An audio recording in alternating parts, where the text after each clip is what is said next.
ಧಾರವಾಡದಲ್ಲಿ ಯುವ ಕಾಂಗ್ರೆಸ್ ಮುಖಂಡನ ಭೀಕರ ಕೊಲೆಯಾಗಿದೆ. ರಾಜಕೀಯ ದ್ವೇಷವೋ ಅಥವಾ ಹಳೆ ವೈಷಮ್ಯವೋ ಯಾವುದಕ್ಕಾಗಿ ಕೊಲೆಯಾಗಿದೆ ಅನ್ನೋದು ಇನ್ನೂ ಕೂಡ ನಿಗೂಢವಾಗಿದೆ ಅಂತದ್ದು.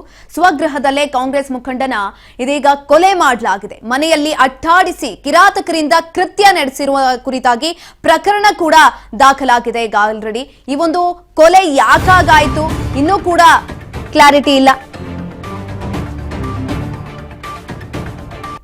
ರಾಜಕೀಯ ದ್ವೇಷವೋ ಅಥವಾ ಹಳೆ ವೈಷಮ್ಯವೋ ಗೊತ್ತಾಗ್ತಾ ಇಲ್ಲ ಯಾವುದಕ್ಕಾಗಿ ಕೊಲೆಯಾಗಿದೆ.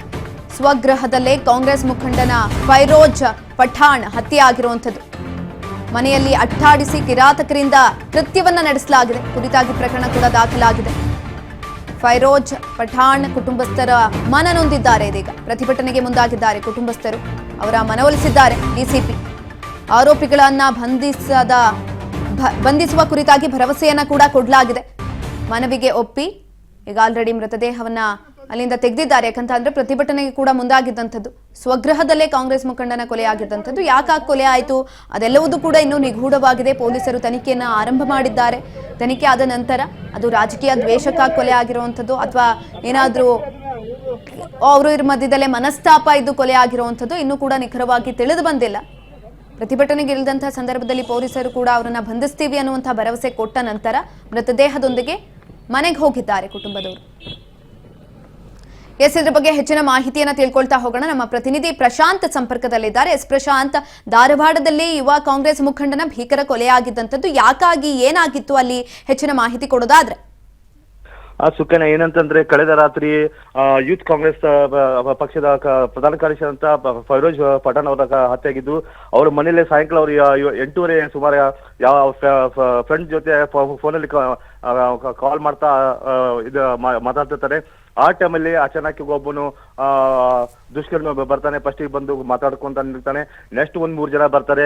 ಅವಾಗ ಏನು 3 ಜನ ಇರ್ತಾರಲ್ಲ ಅವ್ರಿಗೆ ಸನ್ನೆ ಮಾಡಿದಾಗ ಅವ್ನು ಫಸ್ಟ್ ಬಂದವನು ಅವನಿಗೆ ಫೈರೋಜ್ ಪಠಾಣ್ಗೆ ಚಾಕು ಇರಿತಂಗ ಮಾಡ್ತಿರೋದು. ಆ ಟೈಮಲ್ಲಿ ಫೈರೋಜ್ ಪಠಾಣ್ ತಮ್ಮ ಮನೆಗಡೆ ಒಳಗಡೆ ಬೆಡ್ರೂಮ್ಗೆ ಹೋಗಿ ಅಲ್ಲಿ ತಮ್ಮ ಲಾಕಲ್ ಮಾಡ್ಕೋತಾರೆ. ಅದು ಕೂಡ ದುಷ್ಕರ್ಮಿಗೆ ಅಷ್ಟಕ್ಕೆ ಬಿಡೋದಿಲ್ಲ. ಆ ಡೋರ್ ಅನ್ನ ಒಡೆದು ಹಾಕಿ ಅವ್ರನ್ನ ಬಿಕ್ಕರವಾಗಿ ಹತ್ಯೆಯನ್ನು ಮಾಡಿರ್ತಕ್ಕಂಥದ್ದು. ಸುಕನ್ಯಾ, ಧನ್ಯವಾದಗಳು ಪ್ರಶಾಂತ್ ಹೆಚ್ಚಿನ ಮಾಹಿತಿಗಾಗಿ. ಫೈರೋಜ್ ಪಠಾಣ್ ಅಂತ ಸುಮಾರು 32 ವರ್ಷ ಧಾರವಾಡ ಉಪನಗರ ಪೊಲೀಸ್ ಠಾಣಾ ಸರಹದ್ನಲ್ಲಿರೋ ಮಾಳಾಪುರ ಅನ್ನುವಂಥ ಒಂದು ಏರಿಯಾದಲ್ಲಿ ಮನೆಯಲ್ಲಿದ್ದಂಥ ಸಂದರ್ಭದಲ್ಲಿ 9:30ಯಿಂದ 10 ಗಂಟೆ ನಡುವೆ 3-4 ಜನ ಬಂದುಬಿಟ್ಟು ಇವರಿಗೆ ಹಲ್ಲೆ ಮಾಡಿದ್ದಾರೆ. ಆ ಹಲ್ಲೆಯಿಂದ ಭಾಳಷ್ಟು ರಕ್ತಸ್ರಾವ ಹಲ್ಲೆ ಆಗಿ ಸ್ಥಳದಲ್ಲೇ ಮೃತಪಟ್ಟಿದ್ದಾರೆ ಅನ್ನೋಂಥದ್ದು ನನಗೆ ತಿಳಿದು ಬಂದಿದೆ. ಯಾವ ಕಾರಣಕ್ಕೆ ಮಾಡಿದ್ದಾರೆ ಮತ್ತು ಯಾರು ಮಾಡಿದ್ದಾರೆ ಅನ್ನೋಂಥದ್ದು ಅವರ ಕುಟುಂಬ ಸದಸ್ಯರು ಮತ್ತು ಸಾಕಷ್ಟು ಜನ ಲೈವ್ ವಿಟ್ನೆಸಸ್ಸು ಹೆಣ್ಮಕ್ಳೆಲ್ಲ ಇದ್ದಾರೆ. ಭಾಳಷ್ಟು ಜನ ಅವರು ಕಂಪ್ಲೇಂಟು ನೀಡೋ ಒಂದು ಪ್ರೋಸೆಸ್ಸಲ್ಲಿದ್ದಾರೆ.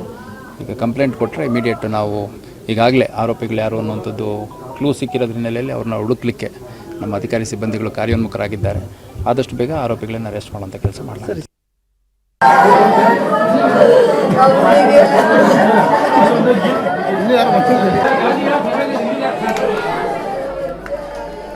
ಧಾರವಾಡದಲ್ಲಿ ನಡೆದಿರುವಂತಹ ಕೊಲೆ ಇದು. ಕಾಂಗ್ರೆಸ್ ಮುಖಂಡನ ಕೊಲೆ ಆಗಿರುವಂಥದ್ದು. ಹಾಗಾಗಿ ಅವರ ಕುಟುಂಬಸ್ಥರು ಬೀದಿಗಿಳಿದು ಪ್ರತಿಭಟನೆಯನ್ನ ಮಾಡೋದಕ್ಕೆ ಹೋಗಿದ್ರು. ಆ ಸಂದರ್ಭದಲ್ಲಿ ಡಿಸಿಪಿ ಕೂಡ ಅವರ ಮನೆಯನ್ನ ಒಲಿಸಿದ್ದಾರೆ.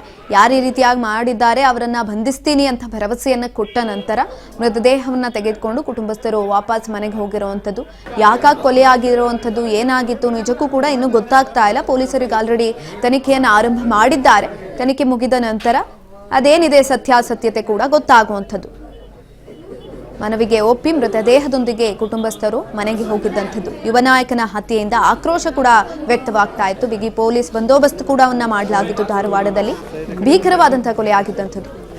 ರಾಜಕೀಯ ದ್ವೇಷಕ್ಕಾಗಿತ್ತೋ ಅಥವಾ ಹಳೆ ವೈಷಮ್ಯ ಇತ್ತೋ, ಯಾಕಾಗಿ ಕೊಲೆ ಆಗಿತ್ತು ಇನ್ನೂ ಕೂಡ ನಿಗೂಢವಾಗಿದೆ. ಸ್ವಗೃಹದಲ್ಲೇ ಆಗಿದ್ದಂಥದ್ದು ಕಾಂಗ್ರೆಸ್ ಮುಖಂಡನ ಕೊಲೆ. ಫೈರೋಜ್ ಪಠಾಣ್ ಅನ್ನುವ ವ್ಯಕ್ತಿಯ ಹತ್ಯೆಯನ್ನ ಮಾಡಲಾಗಿತ್ತು. ಮನೆಯಲ್ಲಿ ಅಟ್ಟಾಡಿಸ್ಕೊಂಡು ಕಿರಾತಕರಿಂದ ಈ ಒಂದು ಕೃತ್ಯವನ್ನ ಮಾಡಿದ್ದಂಥದ್ದು. ಹಾಗಾಗಿ ಇದೀಗ ಅವರನ್ನ ಬಂಧಿಸ್ತೀವಿ ಅಂತ ಡಿಸಿಪಿ ಅವರು ಭರವಸೆಯನ್ನ ಕೂಡ ಕೊಟ್ಟಿದ್ದಾರೆ ಕುಟುಂಬಸ್ಥರಿಗೆ. ಆಕ್ರೋಶ ವ್ಯಕ್ತವಾಗ್ತಾ ಇತ್ತು. ಅಲ್ಲಿ ಸ್ಟ್ರೈಕ್ ಅನ್ನು ಮಾಡೋದಕ್ಕೆ ಕೂಡ ಹೋಗಿದ್ರು. ಆ ಸಂದರ್ಭದಲ್ಲಿ ಅದೆಲ್ಲವನ್ನ ಕೇಳಿಸ್ಕೊಂಡು ಇದಕ್ಕೆ ವಾಪಸ್ ಹೋಗಿದ್ದಾರೆ.